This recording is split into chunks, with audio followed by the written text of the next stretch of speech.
تیرے صوفے ہیں افرنگی، تیرے قالی ہیں ایرانی،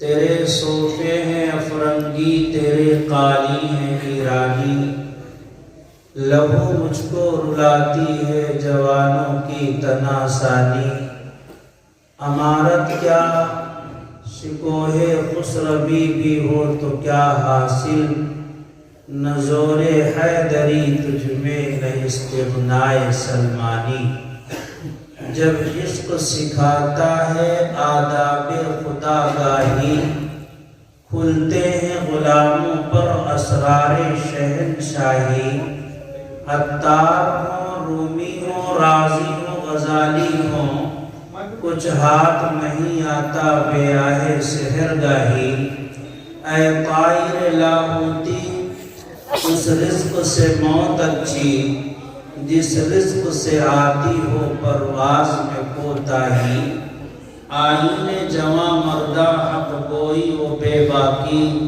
اللہ کے شیروں کو آتی نہیں روباہی۔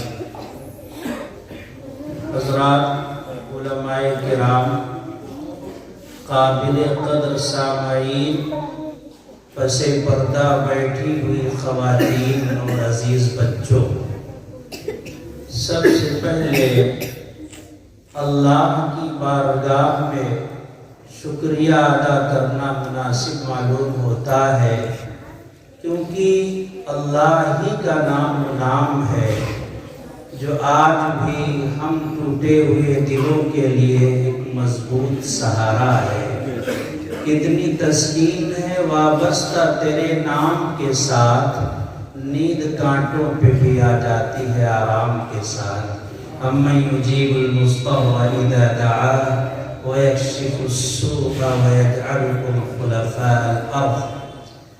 اللہ کے بعد وہ نام جو ہم سب کے دلوں کی دھڑکن ہے، تخلیق کائنات کا سبب ہے، جس کی زیارت اگر کسی بندے کو خواب میں ہو جائے تو اپنی تقدیر پر واہ بیداری میں برسوں کرتا رہے، یعنی حبیب کبریا حضرت محمد مصطفیٰ صلی اللہ علیہ وسلم کی ذات گرامی، تم پر درود بے شمار، تم پر سلام بار بار، تم پر درود بے شمار، تم پر سلام بار بار، کم ہے یہ بے شمار بھی، کم ہے یہ بار بار بھی۔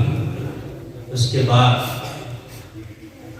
اس علاقے دیار سے وابستہ مساجد کے ائمہ کا بھی شکریہ ادا کرنا ضروری سمجھتا ہوں، جنہوں نے اس فتنے کے دور میں، جبکہ ہر طرف دہریت، لادینیت، ضلالت، گمراہی اور بھی برائیوں کی نت نئی قسمیں ہیں، ان بزرگوں نے اللہ کے دین کی محفل کو سجانے کا نظام بنایا۔ اللہ ان کی کوششوں کو قبول فرمائے، تجھے نصیب ہو اتنا عروج دنیا میں کہ آسماں بھی تیری رفعتوں پہ ناز کرے، آمین۔ میرے بھائیوں، جو حالات ہندوستان کے ہیں، یا میں کہتا ہوں پوری دنیا کے ہیں، کسی سے ڈھکے چھپے نہیں۔ کسی ایک ملک کی بات ہو تو فراموش کر سکے، لیکن جب عالم کی یہ صورتحال ہے تو چاہے آدمی سمجھدار ہو، ذی شعور ہو یا غیر ذی شعور ہو، مرد ہو یا عورت ہو، ان حالات کا احساس سبھی کو ہے۔ بچے کو ان حالات کا احساس ہے، کیونکہ اگر ایک ملک کے لیے حالات ہوتے تو ہم آنکھیں بند کر سکتے تھے، جب زمانے کے حالات ہوں تو پھر ہم آنکھیں بند نہیں کر سکتے۔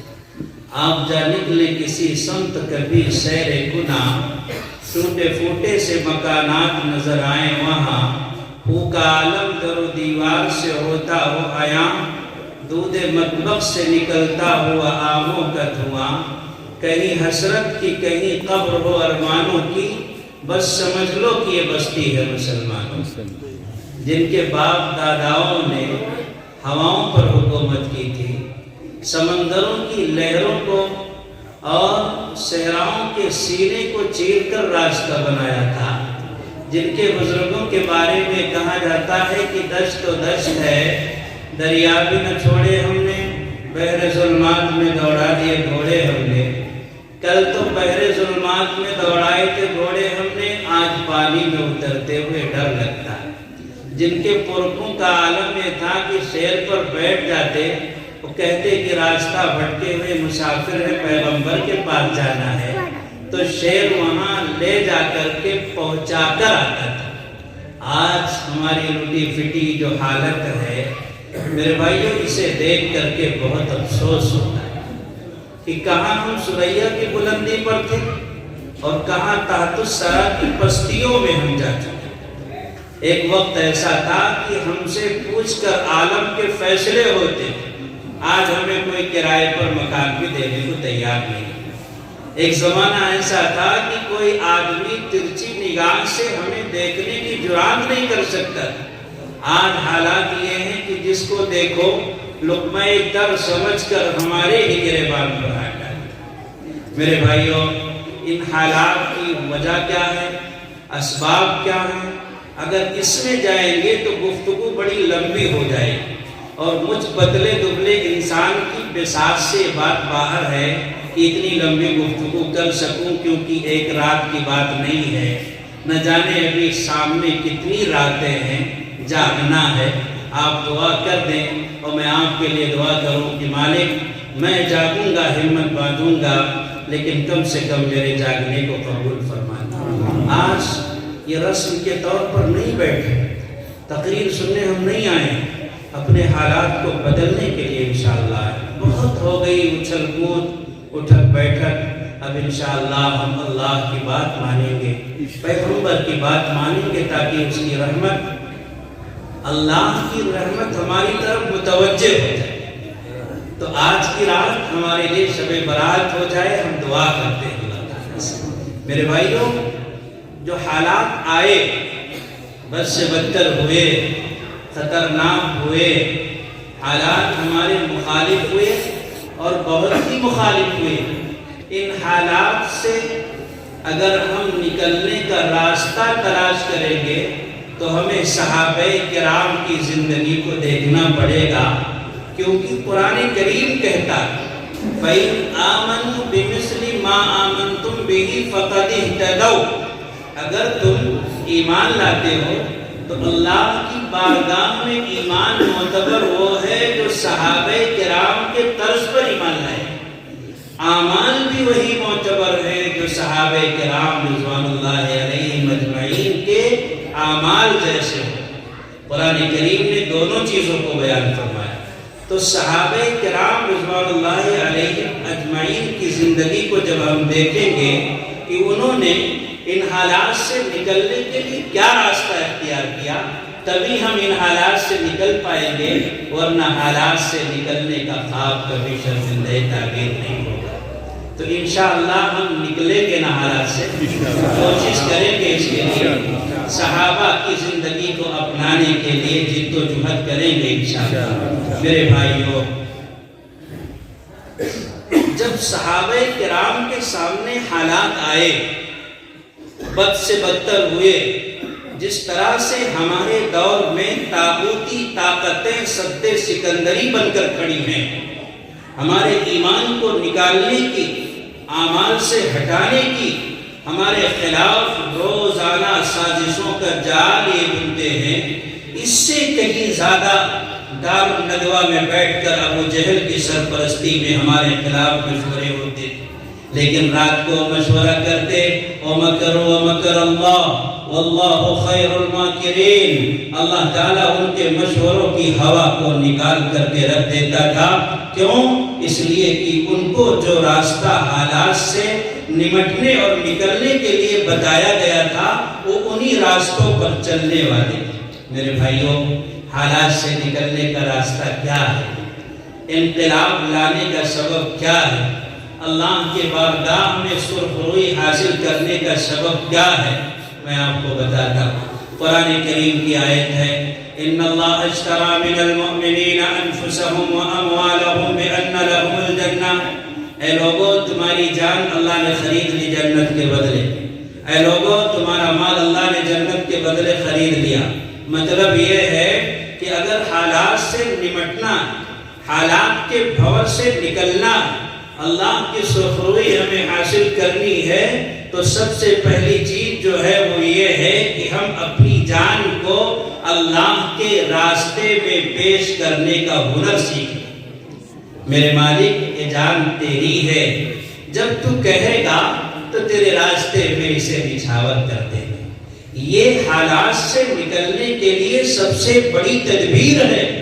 جو بزدل ہے، اپنی جان کا نذرانہ پیش کرنے کا ہنر نہیں جانتے، جو اللہ کے لیے جان دے دینے کی تمنا نہیں رکھتے، جو شہادت کی آرزو نہیں رکھا کرتے، چمڑی جو انسان دنیا کے اندر آیا ہے اور دنیا میں رہ کر کے اپنے گوشت سے اپنے چمڑوں کو جدا کرنے کا ہنر نہیں جانتا، یہ سمجھو کہ انقلاب لانے کی تدبیر سے وہ بے خبر ہے۔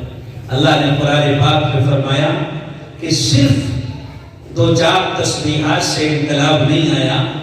ام حسبتم ان تدخلوا الجنہ، تمہارا خیال یہ ہے کہ جنت میں تم پہنچ جاؤ گے۔ ولما یاتیکم مثل الذین خلوا من قبلکم، پہلے لوگوں پر جو حالات آئے تھے ابھی تم پر وہ حالات نہیں آئے۔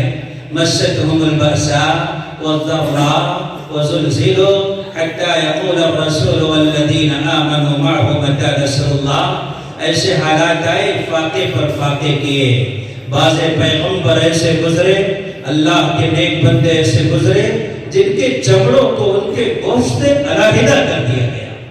جب انسان مایوسی کی کیفیت میں چلا گیا، جب اس نے انتھک کوشش کر کے جد و جہد کر کے اپنے آپ کو بالکل تھکا کر نچوڑ کر رکھ دیا، تب اللہ کا اعلان ہوا الا ان نصر اللہ قریب، اے لوگوں اب اللہ کی مدد کرنا چاہتے ہیں۔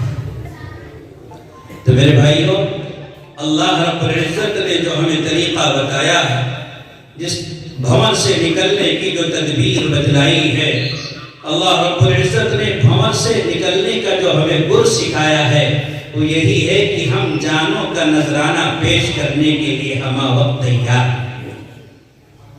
آپ صحابہ کرام کی زندگی کا مطالعہ کریں، آپ کو پتہ چلے گا امام بخاری نے واقعے کی طرف اشارہ کیا۔ بخاری فرماتے ہیں کہ اللہ کے نبی صلی اللہ علیہ وسلم نے صحابہ کرام کے سامنے اپنا ایک خواب بیان کیا۔ کہنے لگے اللہ کے نبی کہ میرے صحابہ، میں نے خواب دیکھا۔ خواب کیا ہے؟ خواب یہ ہے کہ میرے دونوں ہاتھوں میں سونے کے کنگن کہیں سے آ گئے۔ کہتے خواب ہی میں یہ بات میرے اوپر دشوار گزری۔ کیوں؟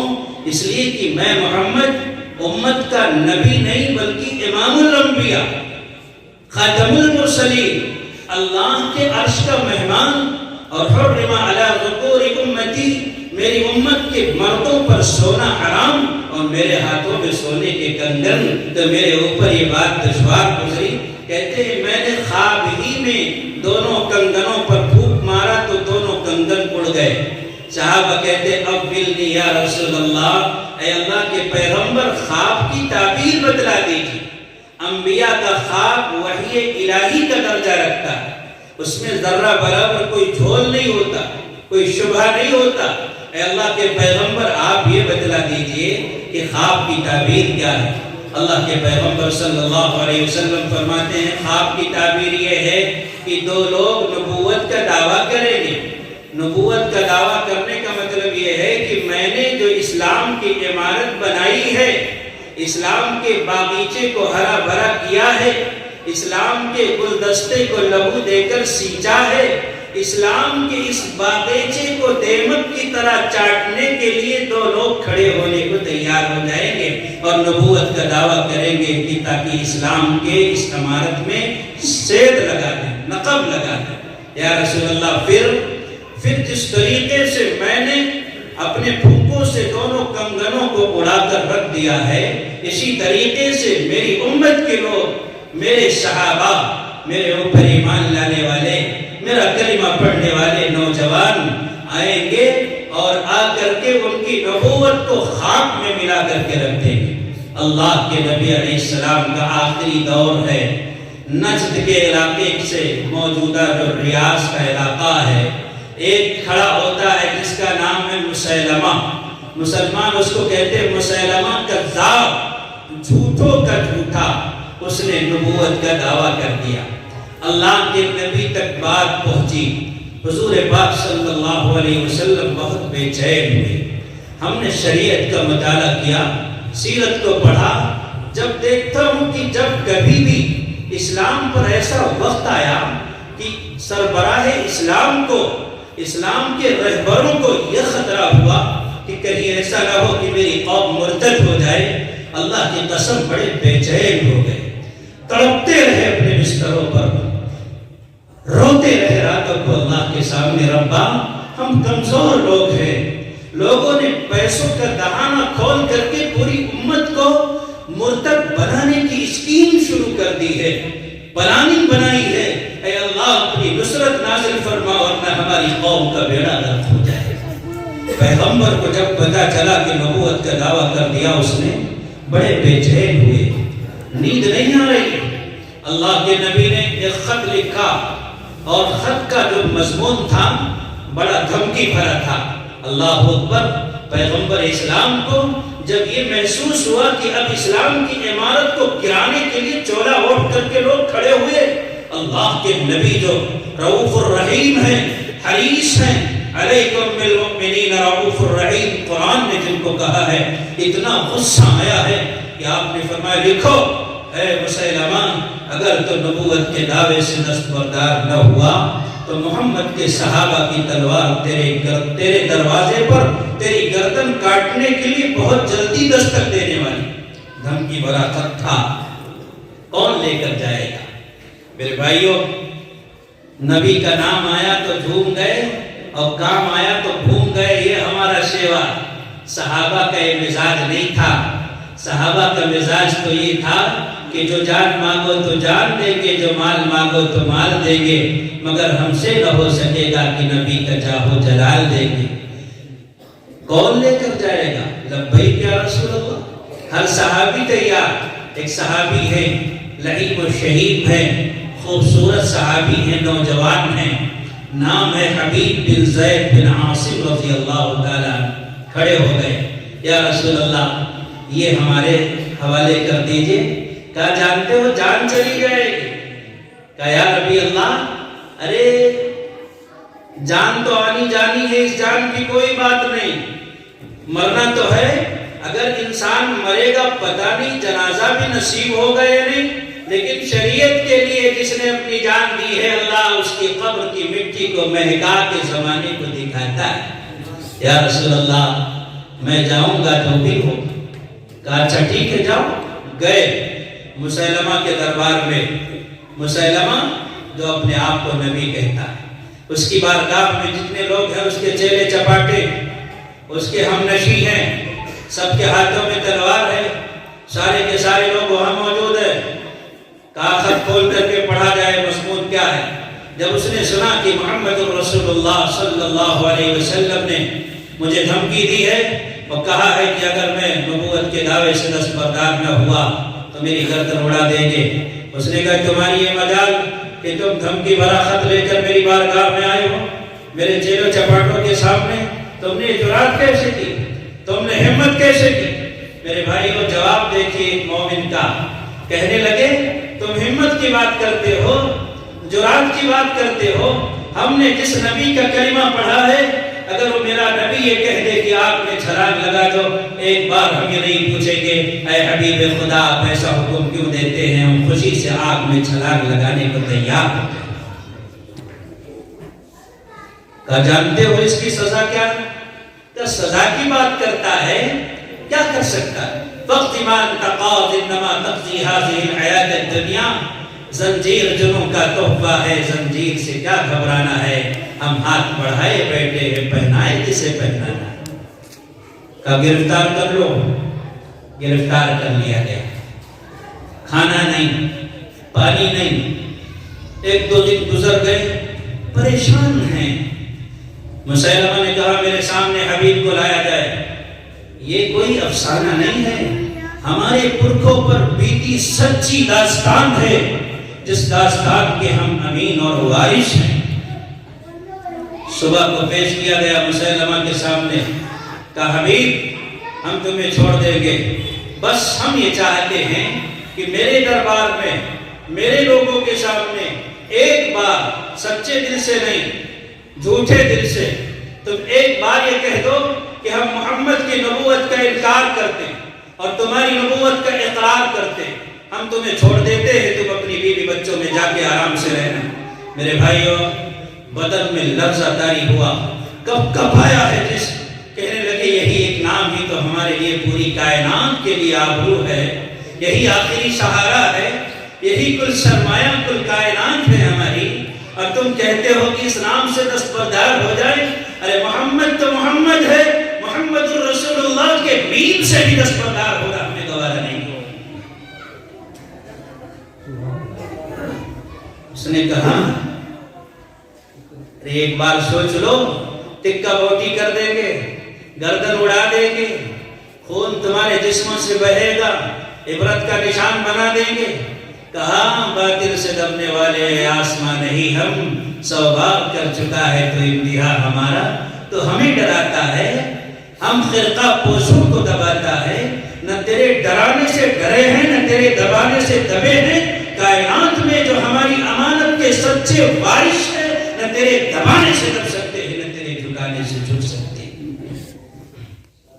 کہا اچھا چلو ٹھیک ہے، تم یہ نہیں مانتے تو نہ مانو، لیکن ایک فارمولہ اور پیش کرتے، اس پر غور کر لو۔ کیا فارمولہ ہے؟ کا فارمولہ یہ ہے کہ چلو اپنے نبی کو بھی نبی مانتے رہو اور مجھے بھی مان لو پارٹنر میں نبی، چھوڑ دیتے ہیں۔ میرے بھائی صلح کلیت کا فارمولہ پیش کیا۔ ایمان اور اسلام ذرہ برابر آمیزش کو گوارا نہیں کرتا، تیتر آدھا اور آدھا بٹیر یہ نہیں ہے۔ کہنے لگے لا لقد کذبت یا عدو اللہ، او دشمن خدا تو جھوٹ بولتا ہے، تو نبی نہیں ہو سکتا، نہ تو مستقل نبی ہے نہ پارٹنر میں تجھے نبی بنایا گیا۔ اگر کوئی مستقل نبی بن سکتا تھا تو حضرت عمر ابن خطاب بن جاتے، اور اگر پارٹنر میں نبوت کا کوئی حامل تھا تو حضرت ابو بکر صدیق رضی اللہ تعالیٰ عنہ میں صلاحیت تھی۔ اللہ کے نبی کے ساتھ بھی کوئی نبی نہیں اور نبی کے بعد بھی کوئی نبی نہیں۔ کہا جلاد ادھر آ، یہ ڈرے گا نہیں، یہ اپنے آپ کو محمد کا غلام سمجھتا، ابھی غلامی کی حقیقت آشکارا ہو جائے گی۔ اقتاقتاکم من عزبہ، یہاں سے کاٹو۔ ہائے ہائے میرے بھائیوں، آج 1400 سال بعد بیٹھ کر کے ہم داستان سنتے ہیں، ہمارا دل دہلتا نہیں، ہمارا جسم لرزتا نہیں، لیکن جن کے ساتھ یہ واقعہ پیش آیا ہوگا، جنہوں نے قربانی دی ہوگی، اللہ پاک کی قسم ان کے اہل و عیال پر کیا بیتی ہوگی۔ افسوس ہے میرے بھائیوں، افسوس، کاٹا گیا یہاں سے، خون کا فوارہ ابھرا، بے ہوش ہو کر کے گر گئے، پھر ہوش میں آئے، پھر پوچھا گیا، وہی جواب دیا لا لقد کذبت یا عدو اللہ، نہیں تو جھوٹ بولتا، وہ اللہ کے دشمن تو نبی نہیں ہو سکتا۔ گردن کٹا دی اسلام کے لیے، سر نہیں جھکایا، اپنے خون کے فوارے جاری کروائے اسلام کے لیے، بیوی کو بیوہ کیا اسلام کے لیے، بچوں کو یتیم کیا اسلام کے لیے، قربانی دے کر کے اللہ کی رضا جوئی کو حاصل کیا، رب کی خوشنودی کو حاصل کیا۔ آج اگر ہم آپ سے مطالبہ کریں کہ آپ بھی جان دے دیں اپنے رب کی خوشی کے لیے تاکہ حالات بدل جائیں، تو ہم میں سے کتنے تیار ہوں گے؟ اور بھلا تیار بھی کیسے کوئی ہو سکتا ہے؟ ذرا بتاؤ تو صحیح، وہ لوگ جو تیار ہوتے تھے اللہ کے حکموں پر ایسے چلتے تھے کہ پورا معاشرہ شراب میں غرق تھا، شرابی تھے اہل مدینہ، لیکن جب اللہ کا حکم آیا ہے انما الخمر والمیسر والانصاب والازلام رجس من عمل الشیطان فاجتنبوه لعلکم تفلحون، تاریخ یہ کہتی ہے، بتانے والے بتاتے ہیں کہ جب یہ حکم آیا ہے تو تو اللہ کے نبی پر ایمان لانے والے جانباز انہوں نے اپنے مٹکے توڑ دیے. ان کی زندگی اور جوانی شراب کے مٹکوں میں غرق تھی. پیالے توڑ دیے, جام و صبح توڑ دیا, اور پھر کائنات میں کبھی اس کے قریب نہیں گئے. ایک قطرہ شراب کا کبھی منہ کو نہیں لگایا. تاریخ میں ہے کہ جب شراب حرام ہوئی ہے تو اس طریقے سے بہتی تھی مدینے کی گلیوں میں جیسے پانی کا نہر جاری. بتاؤ, وہ لوگ جان نہیں دیتے تو کیا پھر ہم جیسے لوگ جان دیں گے جو شراب کی لعنت میں یہ جانتے ہوئے بھی کہ شراب حرام ہے. میرے رب نے مختلف انداز میں شراب کی حرمت کا اعلان قرآن میں فرمایا. میرے پیغمبر نے مختلف انداز میں احادیثوں میں شراب کی حرمت کا اعلان کیا. ایک دفعہ نہیں, بار بار اعلان کیا. لیکن آج یہ امت شراب میں اس قدر غرق ہے, اسے ہوش و حواس نہیں ہے. شراب کا نام بدل کر کے اس کے حلال ہونے کی آرزو کرتی, امید کرتی ہے کہ ہم شراب پیئیں اور علماء اس کے حلال ہونے کا فتویٰ دے دے. ہم بیئر پیئیں, علماء اس کے حلال ہونے کا فتویٰ دے دے.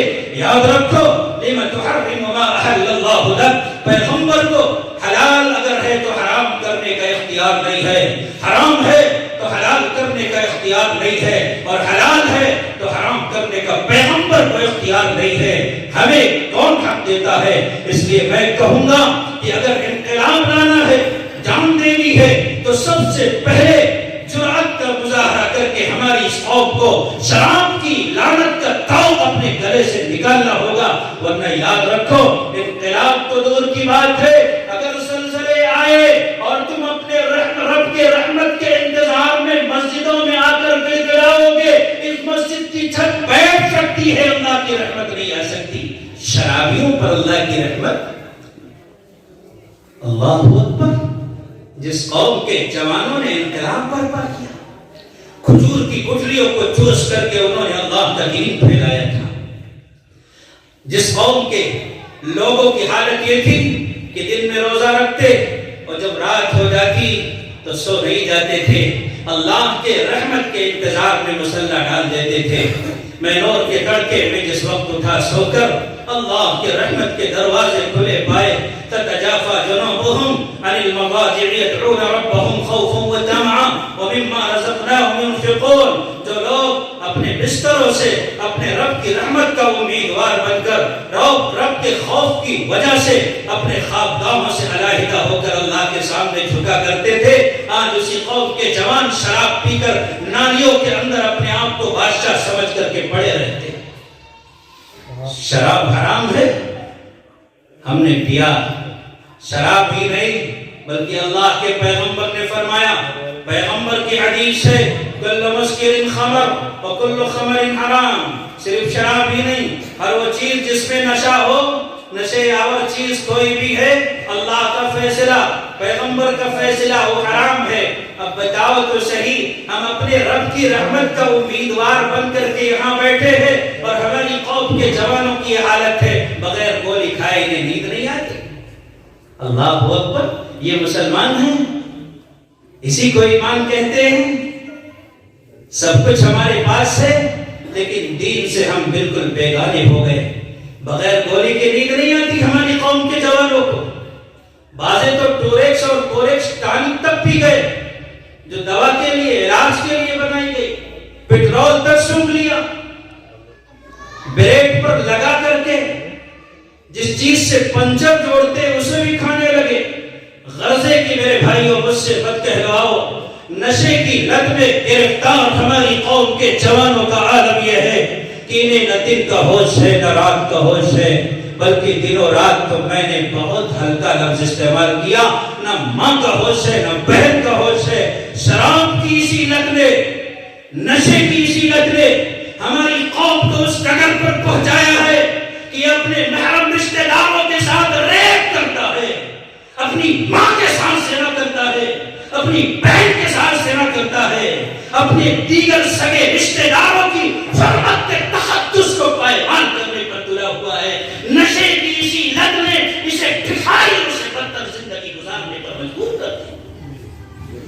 ترقی کر سکتے ہیں, یہ ترقی کا راستہ ہے. تنزلی کے راستے کا ٹکٹ لینے والوں، تم چاہتے ہو کہ اللہ کے جنت میں پہنچ جاؤ، یاد رکھو جنت کسی کے باپ کی جاگیر نہیں ہے، اسوہ مصطفیٰ پر چلنے والوں کے مقدر میں جنت ہے، اور جو نبی کے خلاف چلیں گے، خلاف راہ پیغمبر قدم جو بھی اٹھائے گا، کبھی رستہ نہ پائے گا، کبھی منزل نہ پائے گا۔ یہ اللہ کا فیصلہ ہے، یہ قرآن کا فیصلہ ہے، برحق فیصلہ ہے۔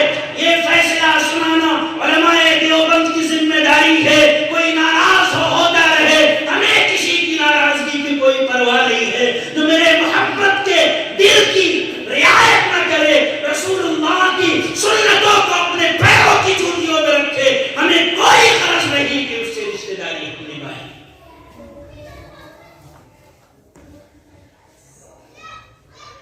انہوں نے جان دے دی۔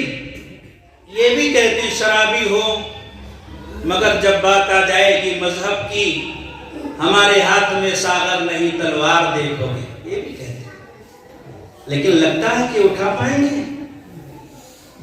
ارے یہ تو کتا پیشاب کر دے منہ میں، بلی آ کر کے پیشاب کر دے، انہیں اس کا ہوش نہیں۔ میرے بھائیو ایک اور بات بتاتا ہوں، مجھے درد ہے اپنی قوم کے جوانوں کا، اس لیے کہہ رہا ہوں، میں دل نہیں دکھانا چاہتا۔ حالات کس موڑ پر آ گئے کہ بغیر شراب کے ہمیں نیند نہیں آئی، افیم اور چرس کے بغیر ہم سوتے نہیں۔ یار جو چیز ہمارے لیے حرام، صرف حرام ہی نہیں، فقہ کی تمام کتابوں میں مسئلہ لکھا ہوا، ایک تو چیز ہوتی ہے حرام، لیکن اگر ہاتھ میں لگ جائے تو اس کا دھونا ضروری نہیں ہوتا۔ چھوٹی سے لے کر کے بڑی کتابوں تک میں مسئلہ لکھا ہے کہ اگر شراب کسی کے کپڑوں سے لگ جائے تو پھر اس کا دھونا واجب اور ضروری ہے۔ جس طریقے سے وہ حرام ہے، اسی طریقے سے ناپاک بھی۔ پیغمبر صلی اللہ علیہ وسلم کی ایک حدیث سنا تھا، اللہ کے نبی علیہ السلام نے فرمایا کیف بکم اذا فسق فتیانکم وطغى نساؤکم۔ اللہ کے نبی نے فرمایا ایک زمانہ ایسا آئے گا کہ ہماری قوم کے جوان جو آج دین کا علم سنبھالے ہیں، یہ بد کردار ہو جائیں گے، عورتیں سرکش ہو جائیں گی، بے حیا ہو جائیں گی۔ صحابہ کو تعجب ہوا، کہنے لگے یا رسول اللہ ان ھذا لکائن، ہم تہجد گزار، ہم قرآن پڑھنے والے، ہم اللہ کے سنت اور اللہ کے نبی کی سنتوں کی اشاعت کرنے والے، ہم کیسے بد کردار ہو جائیں گے؟ نبی نے فرمایا کہ ہوں گے، اور اس سے بھی زیادہ سخت مرحلہ آئے گا۔ کاش صحابہ ہوتے تو وہ دیکھتے کہ آج ہماری بد کرداری کی سطح کیا ہے۔ کہ اللہ کے نبی علیہ السلام کی بات غلط ہو سکتی ہے، قطعاً نہیں۔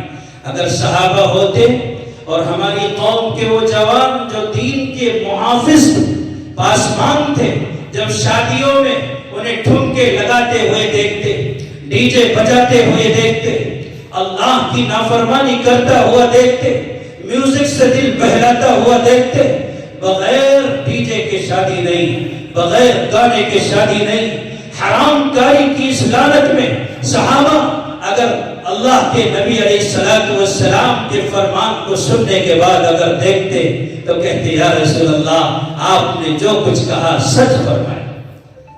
انہیں یقین نہیں اس وقت ہو رہا تھا، لیکن صحابہ اللہ کے نبی کی بات مان کر خاموش ہو گئے۔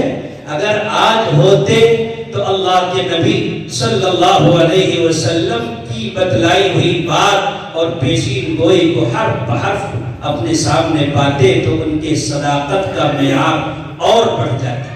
بھلا بتاؤ تو صحیح کہ جس قوم کے چھوٹے چھوٹے بچے معاذ اور معوذ آپ نے دیکھا میدان جہاد میں، وہ اپنے پنجوں کے بل کھڑے ہیں، یا رسول اللہ ہم بڑے ہو گئے، ہمیں قبول کر لیجئے۔ آج وہی چھوٹے چھوٹے بچے گانوں کے رسیا، فلموں کے رسیا، تصویروں کے رسیا اور شادی بیاہوں کے اندر اس قدر خطرناک انداز میں شریعت کی پائیوالی، منبر کا تقدس اجازت نہیں دیتا کہ میں وہ باتیں بیان کروں جو آپ مسلمان شادیوں کے موقع پر کر رہے ہیں۔ غزلیں، گیت، ٹھمکے، مجرے ایک مسلمان کرے، یہ اللہ کے نبی علیہ السلام کے جذبات کی رعایت ہے؟ پیغمبر نے ایک بار، حدیث ابو داؤد کی روایت ہے، حضرت عبداللہ ابن عمر نے بانسری کی آواز سنی تھی، بانسری کی آواز، صرف بانسری کی آواز، راستے سے ہٹ گئے، کانوں میں انگلی ڈال دی، نانی طریق، راستے سے ہٹ گئے۔ خادم نے پوچھا آپ نے ایسا کیوں کیا؟ کہنے لگے پیغمبر بھی ایک مرتبہ راستے سے گزر رہے تھے، بانسری کی آواز آئی، آپ نے اپنے کانوں میں انگلیاں ٹھوس لی۔ جس نبی نے گانے کی آواز پر اپنی انگلیاں ٹھوس لی اپنے کانوں میں، آج اس نبی کی امت گانے بجانے کا اس قدر مزاج بنا لے کہ بغیر گانے کے، بغیر میوزک کے اس کی کوئی تقریب نہ ہو۔ اس امت کی عقل پر 100 بار خدا کی لعنت اور پھٹکار ہو جس امت کا یہ مزاج بن جائے۔ آپ سوچو تو صحیح کہ کل میدان محشر میں اللہ کے نبی علیہ السلام جب حوض کوثر کا جام پلا رہے ہوں گے، ہم جیسے لوگ جن کے ہونٹوں پر تشنگی جم چکی ہوگی، پیاس کی وجہ سے بلبلا رہے ہوں گے، یا رسول اللہ کسی بھی طریقے سے ہمیں جام کا ایک پیالہ نصیب ہو جائے، کسی بھی طریقے سے حوض کوثر کے چند قطرے میرے حصے میں آ جائے، یا رسول اللہ بڑی پیاس لگی ہے۔ کیا اللہ کے پیغمبر یہ نہیں فرمائیں گے کہ جب شریعت کو تمہاری ضرورت تھی، جب حالات اتنے بدتر ہو گئے تھے کہ اسلام کو بدنام کرنے والے ہزاروں لوگ مشن پر لگ گئے تھے اور میری ایک ایک سنت کو ٹارگیٹ کر کے نشانہ بنا کر اس میں عیب نکال رہے تھے، تو تم اپنی ذمہ داری نبھانے کے بجائے تم نشے میں، تم گانے میں، اور تم چرس میں، تم افیم میں، اور تم دیگر برائیوں میں مصروف تھے۔ کیا تم اس لائق ہو کہ میری بارگاہ میں کھڑے ہو کر کے پیاس کے لیے، پیاس کے اس عالم میں حوض کوثر کا پیالہ مانگ سکتے ہو؟ منہ ہے تمہارا؟ ہم جواب دے سکتے ہیں؟ میرے بھائیوں، ہمیں اس دن کی فکر کرنی چاہیے۔ تو بات کیا چلی تھی، کہاں آ گئی کہ اللہ کے نبی صلی اللہ علیہ وسلم نے ارشاد فرمایا، انقلاب کا جو راستہ بتایا قرآن نے وہ یہی ہے کہ ہم اور آپ اگر اللہ کو منظور ہو اور اللہ تقاضا کرے اور رب یہ چاہے کہ ہم اپنی جان اس کے لیے دے دیں تو ہمیں دریغ نہیں کرنا چاہیے۔ لیکن اب جان کیسے دیں گے؟ جو شراب کے مٹکوں میں جوانیوں کو ڈبو دیتے، گانے بجانے کے رسیا، یہ کیسے جان دیں گے؟ جو لوگ سنت اور شریعت کے مطابق زندگی گزارنے کے بجائے ٹٹمے بازیوں میں اپنا وقت گزارتے ہیں، یہ بھلا جان کیسے دے سکتے؟ یہ تو وہی ہوگا کہ جب کبھی ضرورت پڑے گی تو چارپائی کے نیچے گھس کر کے نعرے تکبیر لگائیں گے، یہ جان دینے کو کبھی تیار نہیں ہو سکتے۔ حالت صحابہ کا مزاج ذرا دیکھیے گا۔ تفسیر کی کتاب ہے ابن کثیر، اس کی 3 جلد میں حافظ عماد الدین ابو الفدا ابن کثیر رحمت اللہ علیہ نے ایک صحابی کا واقعہ لکھا ہوا ہے، نام ہے عبداللہ بن حذافہ سہمی رضی اللہ تعالیٰ عنہ۔ رومیوں سے لڑائی میں، عیسائیوں سے لڑائی میں گرفتار ہو گئے۔ حضرت عمر فاروق رضی اللہ تعالیٰ عنہ کا زمانہ ہے، گرفتار کر لیے گئے۔ خوبصورت جوان ہے، بادشاہ روم نے سوچا کہ اگر یہ عیسائی ہو جائے، قدم قدم پر ایمان کے خریدار پہلے بھی موجود تھے، آج بھی ڈاکو موجود ہے، لیکن پہلے فکر کرنے والے صحابہ تابعین تھے، آج رنگ رلیوں میں مست ہماری قوم کے وہ جوان ہیں جنہیں کلمہ طیبہ تک بھی صحیح انداز میں نہیں یاد ہے اور سنانے کی توفیق نہیں ملتی۔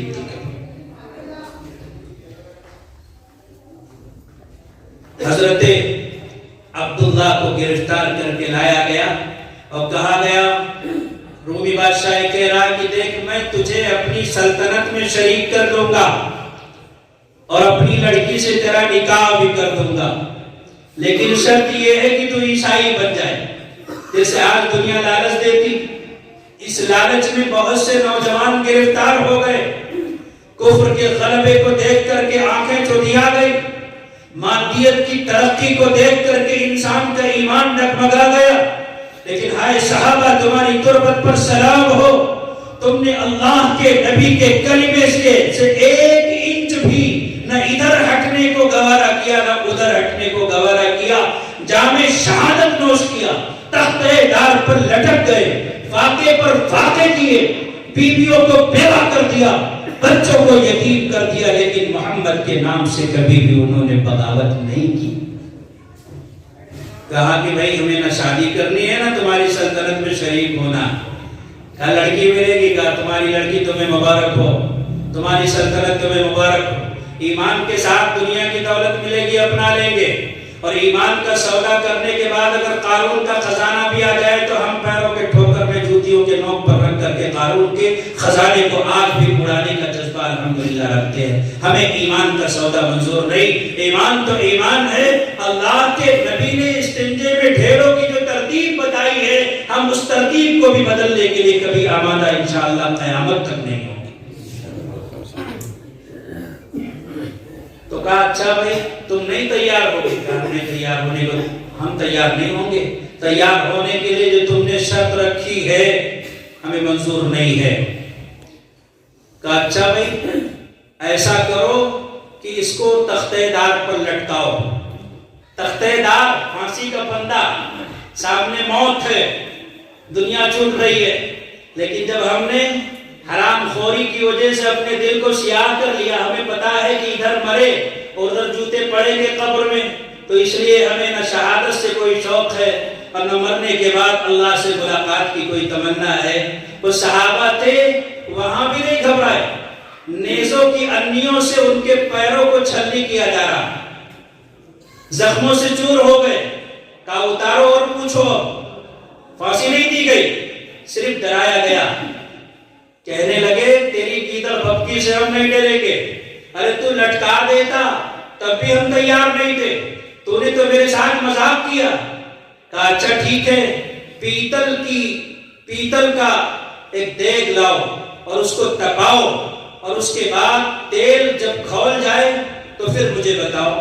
کھولتے ہوئے تیل میں ایک شخص کو صحابی عبداللہ رضی اللہ تعالیٰ عنہ کے سامنے ڈال دیا گیا، ہڈیاں باہر آ گئی، گوشت گل گئے۔ میرے بھائیوں اب پوچھا جا رہا ہے کہ یہ بتاؤ کہ ان کو تو اس کے اندر ڈال دیا گیا، اگر تم میری بات نہیں مانو گے تو تمہیں بھی ڈال دیں گے۔ کہنے لگے شوق پورا کر لو، مجھے بھی ڈال دو، لے کر کے آگے بڑھے، رونے لگے۔ کہا روتے کیوں ہو؟ اتنے بڑے بہادر ہو کہ تم موت کو گلے سے لگانے کے لیے تیار ہو مگر عیسائی نہیں بنو گے؟ تم اپنا ایمان بچانے کے لیے جب اتنے پرعزم ہو تو رونے کیوں لگے؟ کہا روتا اس لیے ہوں کہ ایک ہی جان ہے جو رب کے حضور پیش کرنے کی نوبت آئی ہے۔ کاش عبداللہ کے پاس 100 جانیں ہوتی تو میں 100 جانوں کا نذرانہ بھی اپنے رب کی بارگاہ میں پیش کر دیتا۔ اس طرح سے جب جوان ہوں گے تو صحابہ کو تعجب نہیں ہوگا؟ آج کے مجرا کرنے والے جوانوں کو جب دیکھتے یقیناً انہیں تعجب ہوتا کہ اللہ کے نبی علیہ السلام نے فرمایا تھا ایک زمانہ ایسا آئے گا کہ ہماری قوم کے جو جوان ہیں وہ بد کردار ہو جائیں گے۔ ان شرابیوں کو دیکھ کر، ان جواریوں کو دیکھ کر، ان نشیڑیوں کو دیکھ کر وہ صحابہ 3 دن کا فاقہ ہے، لیکن کسی پرائے مال کو، ارے مال تو دور کی بات ہے، ایک کھجور بھی اپنے حلق سے نیچے اتارنے کو تیار نہیں تھے۔ آج اسی جماعت کا نام لینے والی قوم جو ہے، ذرا دیکھو تو صحیح، IPL میچ پر سٹے لگا رہی ہے، 4 روپے لگا کر 49 روپے کما رہی ہے، 50 روپے لگا کر اتنے روپے کما رہی ہے۔ حرام کی شکلوں کے اس ازدحام نے ہمیں بزدل بنا کے رکھ دیا ہے۔ جو حرام کھائیں گے، جو شراب پیئیں گے اور جو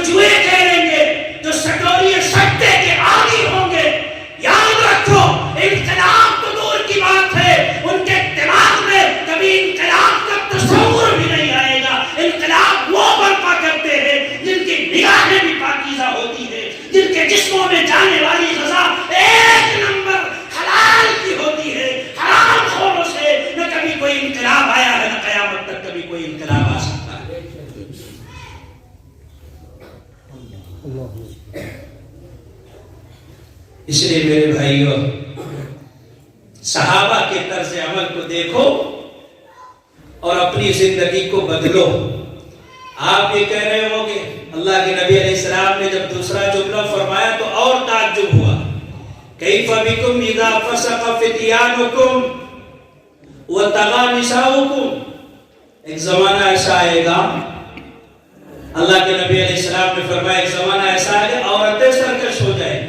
یا رسول اللہ، حضرت علی حضرت فاطمہ کے سامنے موجود ہے، فرماتے ہیں کہ فاطمہ یہ بتاؤ کہ پیغمبر نے ایک سوال کیا، سوال کیا ہے؟ پیغمبر نے سوال یہ کیا ہے کہ یہ بتاؤ کہ بہترین عورت کون سی؟ حضرت فاطمہ کہتی جاؤ میرے والد محترم سے کہہ دو کہ سب سے بہترین عورت وہ ہے کہ جس نے کسی نامحرم کو کبھی نہیں دیکھا اور نہ کسی نامحرم نے اسے کبھی دیکھا۔ اللہ اکبر! صحابہ کو تعجب ہوا کہ آج امت میں ایسی عورتیں ہیں پوری زندگی گزار دی، کبھی کسی نامحرم کو کبھی دیکھنا تو دور کی بات ہے، تصور بھی دماغ میں نہیں گزرا کہ مجھے کسی کو دیکھنا چاہیے۔ آج ہوتے صحابہ تو جب دیکھتے کہ ہماری قوم کی لڑکیاں، ہماری قوم کی بہن بیٹیاں جن کے تقدس کی فرشتے قسمیں کھایا کرتے تھے، اللہ اکبر، جن کا نام اگر آ جاتا تھا آسمان شرم کے مارے اپنے آنکھوں پر پردہ ڈال لیا کرتا تھا، ایک زمانہ ایسا آئے گا کہ اسی قوم اور جماعت کی بیٹیاں مردوں کو مائل کرنے کے لیے سو جتن کیا کرے گی، میک اپ کرے گی تاکہ لوگ ہماری طرف مائل ہو جائیں، لوگ دیکھیں ہمیں، لالی پاؤڈر لگائے گی، ہمارا حسن نمایاں ہو تاکہ دیکھیں لوگ ہمیں، خوشبو لگا کر اپنے گھروں سے نکلے گی تاکہ ہماری خوشبو لوگوں کی ناک میں جائے اور لوگ ہماری طرف متوجہ ہو جائیں۔ حالانکہ پیغمبر کا فرمان ہے لعن اللہ المائلات والممیلات، ان عورتوں پر خدا کی لعنت ہو، ان بہن بیٹیوں پر خدا کی لعنت ہو، ان ماؤں پر خدا کی لعنت ہو جو سو جتن کرتی ہیں کہ لوگ ہماری طرف مائل ہو جائیں۔ اللہ کے نبی علیہ السلام کا فرمان ہے ایما امرأۃ استعطرت لیجد ریحها فہی زانیہ۔ ہاں سنو، وہ عورت جو اپنے کپڑوں میں خوشبو لگا کر نکلی ہے تاکہ لوگ اس کی خوشبو کو سونگھ کر کے اس کی طرف مائل ہو جائیں، نامحرم کی ناکوں میں اس کے جسم کی پھوٹنے والی خوشبو جاتی ہے، اللہ کے رجسٹر میں پیغمبر فرماتے ہیں اس کا نام زانیہ عورت کی فہرست میں لکھ دیا جاتا ہے، زانیہ عورت کے رجسٹر میں اس کا نام لکھ دیا جاتا ہے۔ صحابہ کو تعجب ہوا کہ بھلا ہماری قوم میں ایسی عورتیں، الاصابہ فی تمیز صحابہ جلد 8، اسود الغابہ جلد 7، حضرت تاریخ والے لکھتے ہیں کہ اللہ کے نبی کے زمانے میں ایک عورت نام ہے سمیہ، عمر ہے 64 یا 65 سال، 615 میں پیدا ہوئی ہیں۔ 64 یا 65 سال کی عورت جو ہوگی آپ تصور کرو کہ وہ بوڑھی ہو جاتی ہوگی۔ صحابہ کہتے ہمارے درمیان سمیہ بوڑھی خاتون، بوڑھی عورت، آپ کہتے ہیں کہ طغى نساؤکم، ایک زمانہ ایسا آئے گا کہ عورتیں سرکش ہو جائیں گی۔ سمیہ تیری تربت پہ ہزاروں رحمتیں نازل ہو، ابو جہل کے سامنے تن کر کھڑی ہے، 1000 ظلم کیے گئے، 100 سر پر ہوائے ظلم چلے 100 جتن کے ساتھ، اپنی کلاه کج ہے اسی باغپن کے ساتھ، کبھی باندھا گیا، کبھی لوہے کا زرہ پہنا کر کے ڈال دیا گیا ریت پر، دھوپ کی تماست پہ صحرا کے اندر ڈال کر کے پریشان کیا گیا، گھسیٹا گیا، کپڑے پھاڑے گئے، بے عزت کیا گیا۔ ابو جہل پریشان ہو گیا، کہنے لگا او بنو مغیرہ کی کنیزہ اور خادمہ، بہت تو نے پریشان کر دیا، تو محمد کا کلمہ پڑھتی ہے، آج رات کا وقت ہے، سن لے، اگر تو ابھی اسی وقت محمد کے کلمے سے بغاوت نہیں کرتی ہے تو تجھے قتل کر دیں گے۔ وقت کا ابو جہل ہے، وقت کی تمام کفریہ اور طاغوتی قوتیں اپنی تمام تر جلوہ سامانیوں کے ساتھ حضرت سمیہ کے سامنے کھڑی ہیں۔ ابو جہل للکار کر کہہ رہا ہے، ابھی اسی وقت فیصلہ تجھے کرنا ہے، اگر تو اپنے ایمان پر قائم رہے گی، ٹکتا بوٹی کر کے تیرے جسم کے بوٹیوں کو کتوں اور بلیوں سے نچوا کے رہیں گے۔ اللہ اکبر بوڑھی ہے، 65 سال کی خاتون، تیری جرات پر سلام۔ کاش ہماری یہ بہن بیٹیاں جو میری بات سن رہی، دل آزاری مقصد نہیں ہے، ضرورت پڑے تو میں اپنی ٹوپی تمہارے قدموں میں ڈالنے کو تیار ہوں۔ زمانے میں جگ ہسائی کا سامان مت کراؤ۔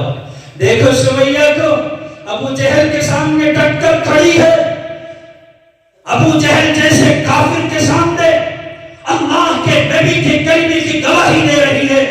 ایک تم ہو کہ بائک پر گھومنے کے شوق میں، کار میں بیٹھ کر گھومنے کی شوق میں، شاپنگ کے شوق میں اور روپے اور پیسوں کے لالچ میں تم نے اپنا ایمان کافروں کے حوالے کر کے پوری امت مسلمہ کو رسوا کر دیا۔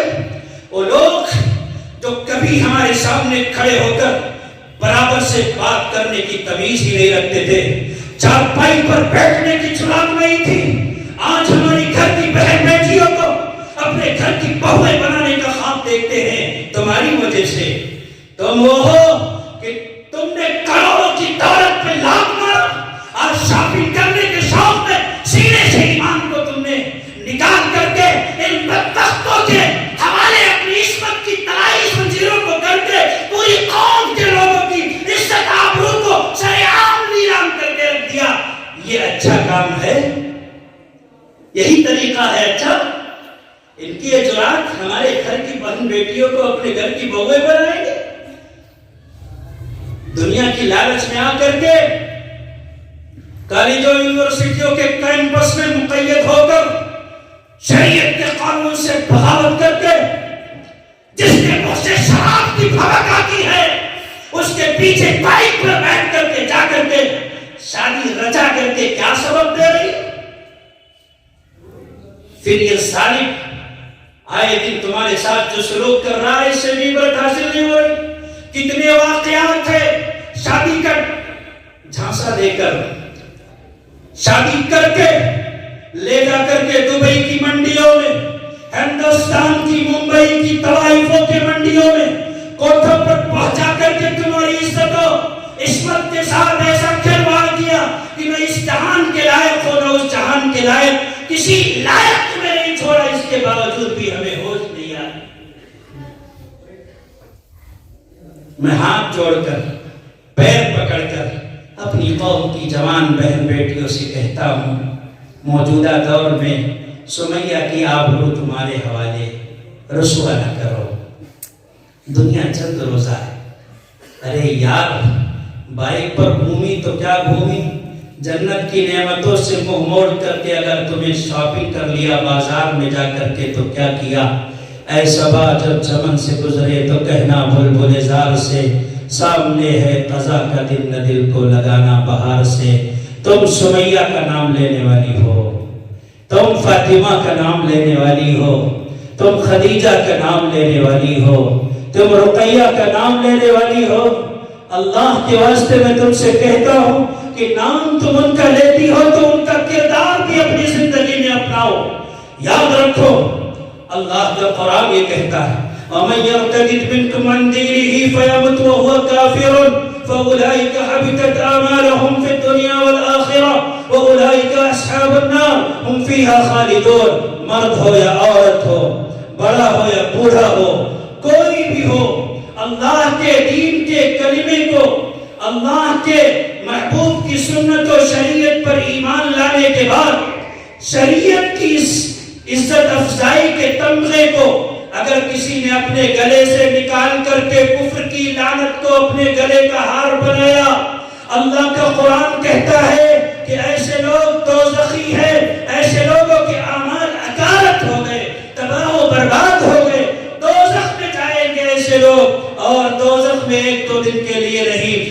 فیہا خالدون، ہمیشہ ہمیشہ کے لیے دوزخ میں رہیں گے۔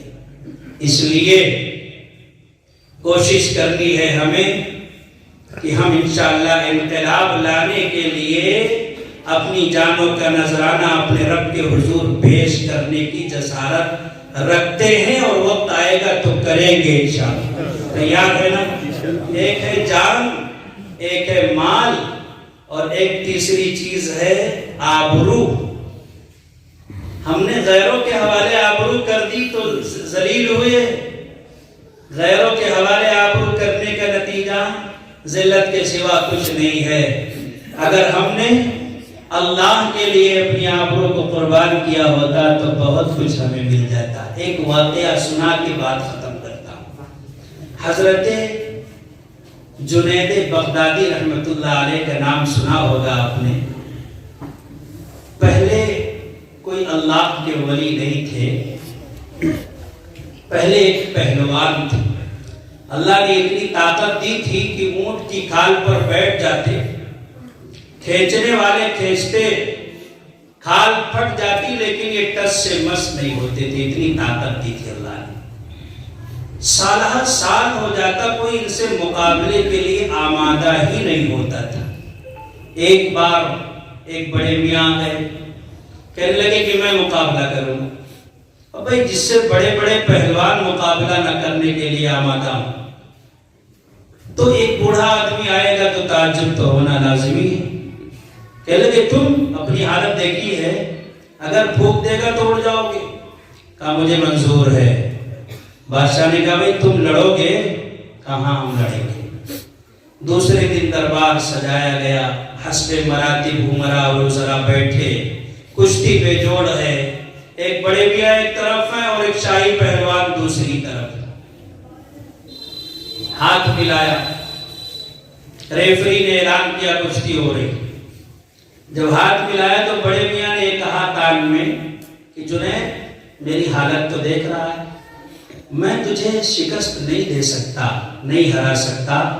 بات یہ ہے کہ میں اللہ کے نبی کے خاندان سے تعلق رکھتا ہوں، فلاں جگہ میں نے پڑاؤ کر رکھا ہے، میرے بیوی بچے ہیں، 3 دن سے فاقہ ہے۔ ہیلا کیا ہے کہ اگر تو ہار گیا تو بہت انعام و اکرام مل جائے گا جس سے میرے بیوی بچوں کا گزارا ہو جائے گا، تیرا کچھ نہ بگڑے گا۔ سمجھ میں بات آ گئی، نیچے گرے، بوڑھے کو اوپر کر لیا۔ شاہی پہلوان نے کہا نا یہ نہیں ہو سکتا، جو کبھی کسی سے ہارا نہ ہو ایک بڈھے سے کیسے شکست کھا جائے گا۔ پھر کشتی ہوئی، پھر وہی صورتحال۔ 3 بار جب بوڑھا سینے پر بیٹھ گیا تو اعلان ہوا کہ آج جنید ہار گیا ایک بوڑھے سے۔ بادشاہ نے بلا کے بہت لعنت و ملامت کی، طنز و تعریض کیے کہ تم خزانے سے پیسے لیتے ہو، تنخواہ لیتے ہو، جب بات آئی ملک کو اونچا کرنے کی تو تم نے ناک کٹا دی۔ اب ہارا ہوا آدمی اس کا استقبال کس طرح سے ہوتا ہے آپ تصور کیجیے۔ بہرحال کسی کو کوئی جواب نہیں دیا، گئے سو گئے۔ رات میں خواب میں حضرت نبی کریم صلی اللہ علیہ وسلم کی زیارت کی۔ حضور نے کہا کہ جنید تم تو کبھی کسی سے نہیں ہارے تھے، کل کیسے ہار گئے؟ یا رسول اللہ کل بھی نہیں ہارتا، اس نے آپ کا نام لے لیا تھا۔ کہا جنید تو نے میری عظمت کو بچانے کے لیے اگر ایک کردار ادا کیا ہے، قیامت تک جب تیرا نام آئے گا لوگ عقیدت سے اپنا دل جھکا لیں گے۔ اللہ کے لیے ذلیل ہونے کا انجام یہی ہوتا ہے، اتنی عزتیں حصے میں آتی ہیں کہ نسلیں اس سے فائدہ اٹھایا کرتی ہیں۔ تو بات میری آپ کی سمجھ میں آ گئی۔ میری قوم کے جوانوں، میرے بھائیوں، بزرگوں، میری ماں اور بہنوں جو میری بات سن رہی ہیں، اپنی زندگی میں تبدیلی لاؤ۔ جو باتیں میں نے کہی ہیں اس پر عمل کرنے کی کوشش کرو۔ ہم میں سے آج ہی عہد کرے شرابی کہ شراب انشاءاللہ نہیں پیئیں گے، بدکار یہ عہد کرے کہ بدکاری نہیں کریں گے۔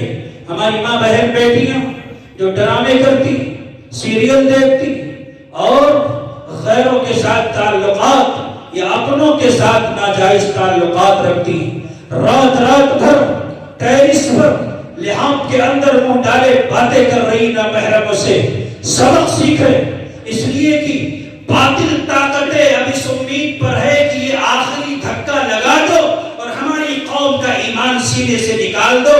ہم توبہ کرتے ہیں کہ کبھی باطل کی آرزوؤں کو انشاءاللہ پوری نہیں ہونے دیں گے۔ اللہ کی بارگاہ میں ہم سب توبہ کرنے کے لیے تیار ہیں نا؟ جذبہ رکھتے ہیں نا قوم کے جوانوں؟ بہت بڑا مجمع نہیں ہے، تھوڑا سا مجمع ہے، لیکن اگر آپ عہد کر لو، آپ اگر یہ طے کر لو کہ ایمان کو بچائیں گے انشاءاللہ، کفر سے دوستی نہیں گاٹھیں گے، لاکھ ہمارے سامنے لالچ کوئی دلائے، خوف کوئی دلائے، لیکن ہم اپنے ایمان پر قائم ہے اور کہے ہمالیہ کی طرح اپنے ایمان پر ہم جمے رہیں گے انشاءاللہ۔ اگر یہ طے کرتے ہو، ایک کفر سے نہیں، پوری دنیا کے کفار کے تمام لشکر سے اکیلے تنے تنہا مقابلہ کر کے یہ کہنے کی میں جرات کر سکتا ہوں، تو پکارے گا تو اے شہر حرم آئیں گے، تو پکارے گا تو اے شہر حرم آئیں گے، اب ابابیلوں کے انداز میں ہم آئیں گے، لے کے ہم آئیں گے ہاتھوں میں صداقت کا علم، یہ الباب کی تعداد میں کم آئیں گے۔ وآخر دعوانا الحمدللہ رب العالمین۔